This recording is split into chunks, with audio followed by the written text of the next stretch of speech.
Gracias por continuar con nosotros en esta emisión de Noticias RCN desde San Marcos, Sucre. Mucha atención. Conocimos en exclusiva la prueba reina de la Fiscalía contra presuntos integrantes de la banda criminal El Tren de Aragua, capturados en las últimas horas. Los videos, repetimos, en poder de la Fiscalía, revelarían la supuesta colaboración del teniente Víctor Flechas con esta banda criminal. Felipe Quintero tiene los detalles del operativo. Felipe, adelante. Andrea, buenas noches. 21 allanamientos, 19 capturas y 115 líneas intervenidas, así como un cúmulo de videos, serían las pruebas reina de la Fiscalía para probar la presunta participación de estas personas en la temible banda del Tren de Aragua, pero específicamente del comandante del CAI Caldas, el teniente Víctor Flechas, quien tendría una presunta relación con miembros del Tren de Aragua. Acá les mostramos uno de los homicidios ocurrido en el sector del Amparo en Kennedy. Esto es exclusivo, Noticias RCN. El nombre del teniente de la policía Víctor Manuel Flechas Tenorio, comandante del CAI Caldas en el sector del Amparo en Kennedy, ha estado sonando desde las 19 capturas realizadas de miembros del Tren de Aragua. Según la Fiscalía, sería él, el que ustedes ven en pantalla, Víctor Manuel Flechas Tenorio, como lo vemos en estos videos en exclusiva de Noticias RCN, cuando llega en una patrulla de la policía a un lavadero de carros en el sector del Amparo. La patrulla llega a ser lo que parecería un procedimiento de rutina. Después de varios minutos, una de las personas es conducida al parecer por el teniente Flechas a la patrulla y luego se marchan en el automotor. Según la Fiscalía, esta persona sería una de las que tendría deudas con el Tren de Aragua, por lo que presuntamente el teniente Flechas estaría trabajando en la nómina de la organización criminal. Según los informes de los investigadores, recibiría alrededor de 500.000 pesos semanales por revelarle datos al Tren de Aragua. Luego en escena aparece una calle aledaña al lavadero de carros que vimos anteriormente. Según la Fiscalía, esta persona que está abandonada en un sofá de pantalón rojo y chaqueta negra sería la persona que ingresó a la patrulla horas atrás. En esta otra cámara se ve el mismo sofá con la persona acostada. Y mire fijamente la parte superior con esta persona que va caminando y lleva un rumbo directo. De repente frena y gira a la derecha. Con un arma dispara a quemarropa en 4 ocasiones a la persona que estaba en el sofá. Sale corriendo a toda velocidad. Estos videos revelados en exclusiva son prueba determinante que será expuesta en las próximas horas en la imputación de cargos y medidas de aseguramiento contra las 19 personas señaladas de pertenecer al Tren de Aragua. De otro lado también, de la Fiscalía hay noticias sobre la captura hace contados minutos en la ciudad de Montería de alias El Costeño. Sería el presunto homicida del joven de 15 años Juan Esteban Alzate. Recordemos, por un acto de intolerancia en un articulado, quien le pisó un zapato pues le habría propinado gran cantidad de puñaladas y había acabado con su vida. En este momento se realizan las audiencias de legalización de captura e imputación de cargos. Eso es todo por ahora. Rosy, siga usted con más noticias. Felipe, gracias. Y por primera vez desde que fue extraditado a Estados Unidos, reapareció el cabecilla del Clan del Golfo, alias Otoniel, Dairo Antonio Úsuga. En un cuarto solo y con el tradicional overol en naranja, comenzó a responderle a la justicia colombiana por delitos como homicidio, tortura y desplazamiento forzado. Por primera vez desde que fue extraditado a Estados Unidos, reaparece alias Otoniel, cabecilla del Clan del Golfo. Buenos días para todos, mi nombre es Dairo Antonio Úsuga David.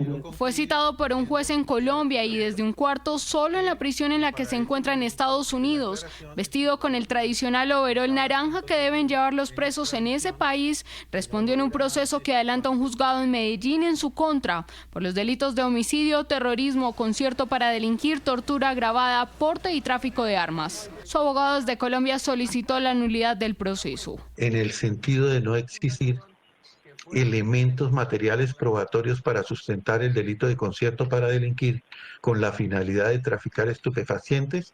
Que una cosa es retirar un cargo de la imputación, de la acusación, y otra cosa muy distinta es retirar un fin de ese cargo. Mañana continuará la diligencia y la juez deberá definir la solicitud de nulidad. 7:44 p.m. Vamos a cambiar de tema porque avanza en Cartagena el Congreso Anual de Comerciantes y uno de los temas del día, el aumento del salario mínimo que va a comenzar a negociarse como siempre en el mes de diciembre. ¿Qué propuso FENALCO? Le preguntamos a esta hora a nuestro director José Manuel Acevedo y a nuestra editora económica Lidy Ribón. Para los dos, muy buenas noches.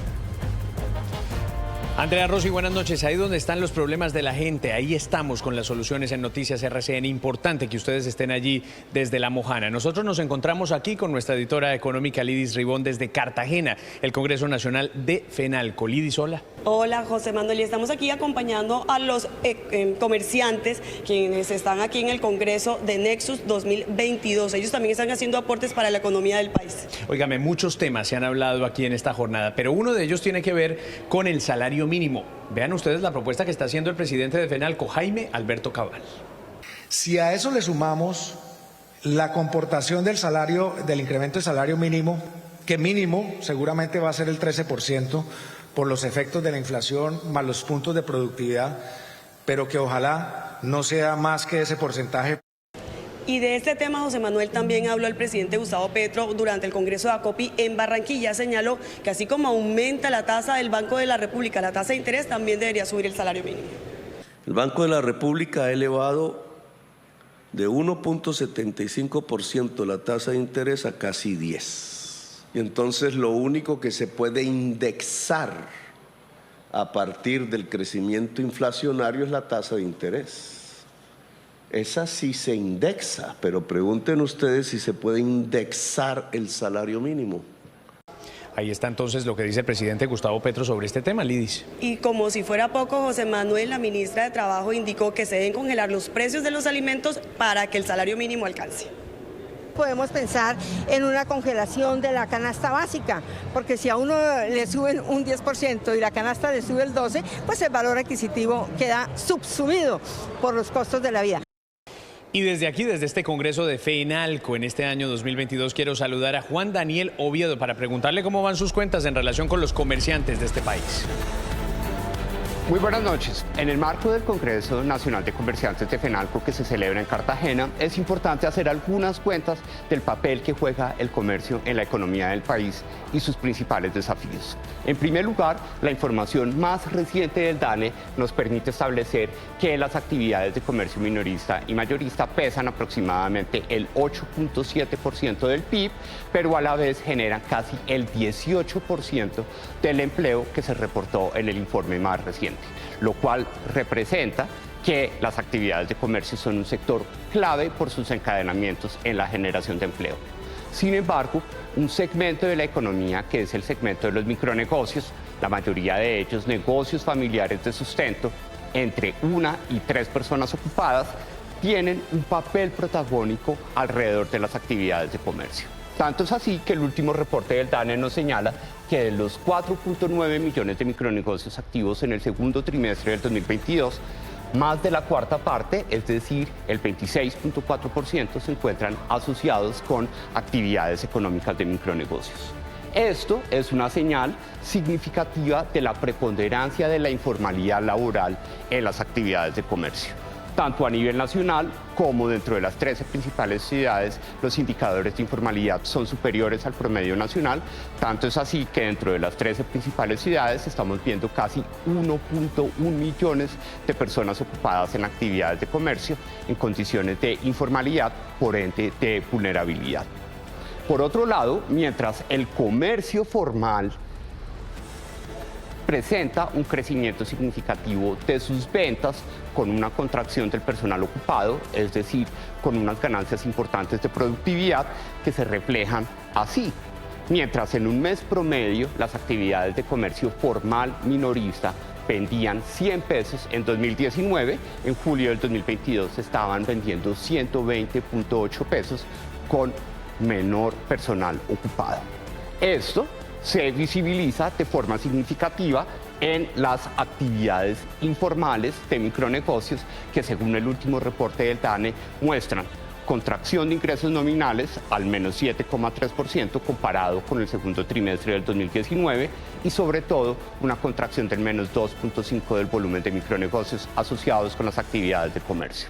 Esto significa que las actividades de comercio presentan unas ganancias de productividad que están expulsando a los micronegocios de la participación de esta actividad y por consiguiente generando un desafío muy importante para la propuesta de economía popular del presidente Gustavo Petro. Estas son las cuentas de Oviedo y buenas noches.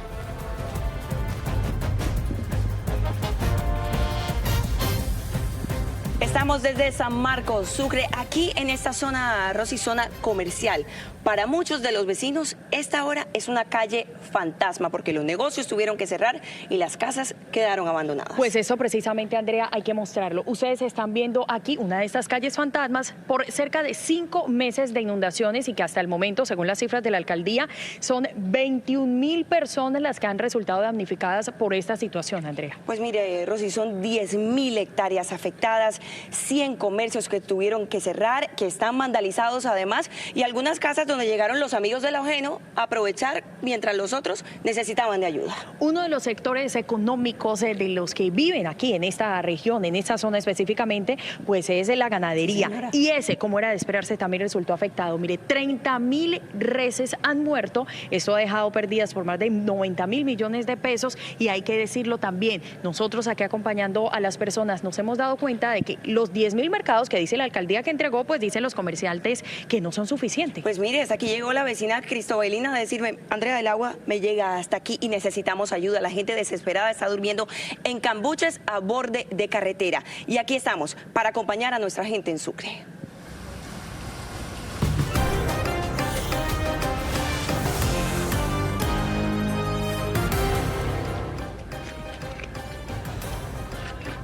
Y mucha atención a esta noticia internacional porque un nuevo tiroteo en Carolina del Norte deja hasta el momento 6 muertos, entre ellos un oficial de la policía. Han dicho las autoridades que el principal sospechoso es un hombre que portaba una escopeta y que todavía no había sido neutralizado. Las autoridades recomendaron a los residentes de la zona mantenerse en sus casas.